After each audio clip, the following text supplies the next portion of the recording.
9월 18일 목요일 순빛 묵상을 시작합니다. 구약의 말씀 이사야서 55장 2절의 말씀을 봉독합니다. 주님께서 말씀하신다. 어찌하여 너희는 양식을 얻지도 못하면서 돈을 지불하며 배부르게 하여 주지도 못하는데 그것 때문에 수고하느냐. 들어라. 내가 하는 말을 들어라. 그리하면 너희가 좋은 것을 먹으며 기름진 것으로 너희 마음이 즐거울 것이다. 신약의 말씀 마가복음 12장 44절을 봉독합니다. 예수께서 말씀하셨다. 이 과부는 가난한 가운데서 가진 것 모두 곧 자기 생활비 전부를 털어 넣었다. 아멘.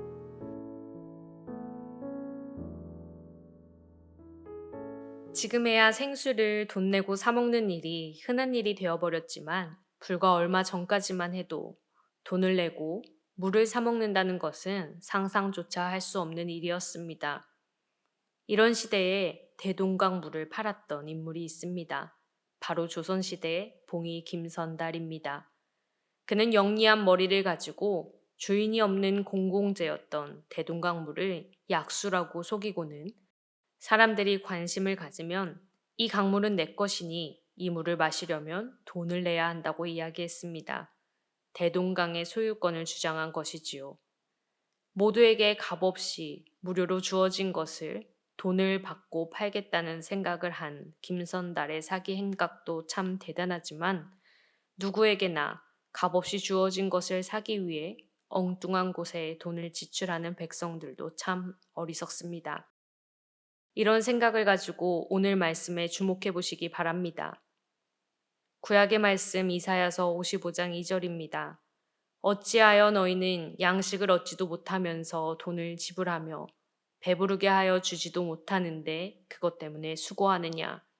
들어라. 내가 하는 말을 들어라. 그리하면 너희가 좋은 것을 먹으며 기름진 것으로 너희 마음이 즐거울 것이다. 아멘.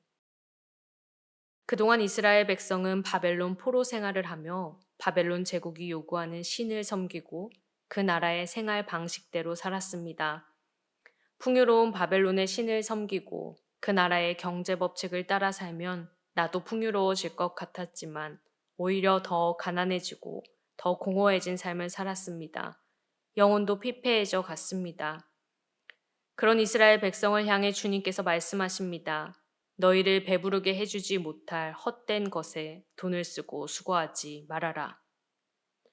참된 행복과 풍요, 참된 배부름은 주님의 말씀을 듣는 것에 있다 라고 말씀하십니다.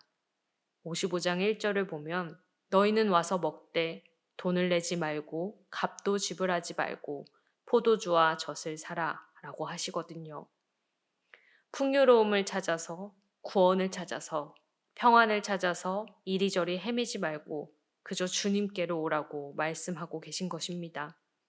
내게만 오면 그 모든 것이 값없이 주어진다고 말이지요. 잘 생각해 보면 생존에 필수적인 공기, 하늘, 바람, 햇볕, 자연은 모두 값없이 우리에게 주어져 있습니다. 주님께서 허락하신 평안과 사랑, 구원도 결코 돈 주고 살 수 없는 것들이지요. 주님의 말씀대로 살아갈 때, 그분에게 인생을 걸 때에만 우리가 누릴 수 있는 선물입니다. 오늘 신약의 말씀 마가복음 12장에 나오는 가난한 과부는 자신이 가진 생활비의 전부를 헌금했습니다. 이 이야기를 들을 때면 괜시리 우리의 마음이 무거워집니다. 전부를 드릴 수 있는 믿음이 없기에 구원의 길에서 멀리 떨어져 있는 것은 아닌지 생각해 보게 됩니다. 그러나 과부의 헌금 이야기는 본문을 감싸고 있는 앞뒤의 맥락에서 함께 읽고 이해해야만 합니다. 오늘 본문의 앞부분 38절에서 40절을 보면 주님께서 율법학자들의 위선을 책망하시거든요. 그러면서 이렇게 이야기하십니다. 그들은 과부들의 가산을 삼키고 남에게 보이려고 길게 기도한다. 이런 사람들이야말로 더 엄한 심판을 받을 것이다. 무슨 말입니까? 아무것도 의지할 데 없는 과부들을 위해 기도해 준다는 명분을 내세요. 과부의 가산을 삼키는 종교 지도자들의 위선을 드러내고 계신 것이지요. 그리고 이 이야기 뒤에 과부의 헌금 이야기가 나오고요. 그 뒤에 위선이 가득한 종교 지도자들이 모여 있는 성전이 무너질 것이라는 예언의 말씀이 선포됩니다. 돌 하나도 돌 위에 남지 않고 다 무너질 것이다 라고 말이지요. 종교 지도자들의 위선과 강도의 소굴이 된 성전에 대한 비판, 그 한가운데 위치하고 있는 과부의 헌금 이야기는 전부를 드리는 믿음에 대한 강조라든지 남아있는 생활비 전부를 드리라는 메시지가 아닙니다.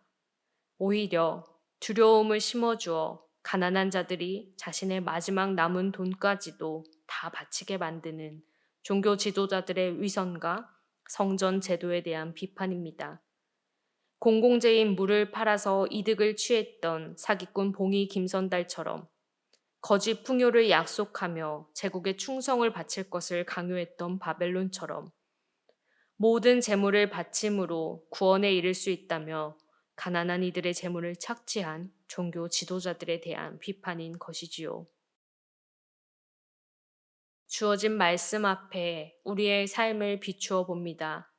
요즘 우리는 어디에 마음을 두고 살아가고 있을까요? 어디에 돈을 쓰고 어디에 우리의 인생을 걸고 살아가고 있는지 돌아보면 좋겠습니다.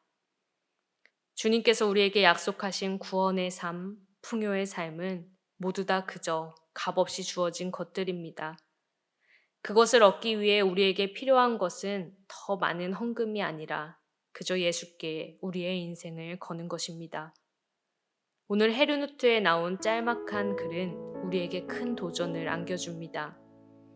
제가 읽어드리겠습니다. 하나님을 따르는 사람은 자신의 꿈을 과감히 감행하고 자신의 계획을 모험 속에 던집니다. 비록 실패한다 해도 여러분은 무시되지 않을 것입니다.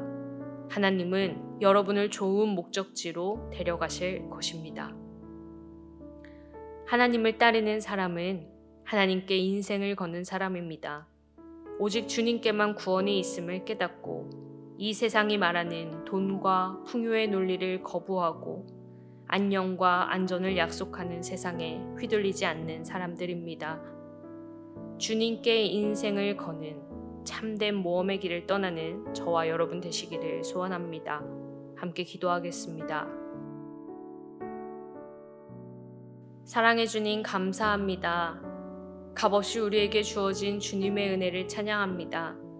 우리가 해야 할 일은 그저 주님께 나아가는 일, 그저 주님께 인생을 거는 일임에도 불구하고 이곳저곳 기웃거리며 더 큰 풍요를 추구하는 어리석은 우리입니다. 주님, 그런 기웃거림을 멈추고 주님을 향한 참된 모험을 시작할 용기를 허락해 주십시오. 이곳에 구원이 있다, 저곳에 구원이 있다 라는 말에 현혹되지 않고 오직 주님의 말씀을 듣는 일에 진리가 있음을 깨닫는 지혜를 허락해 주십시오. 예수 그리스도의 이름으로 기도드립니다. 아멘.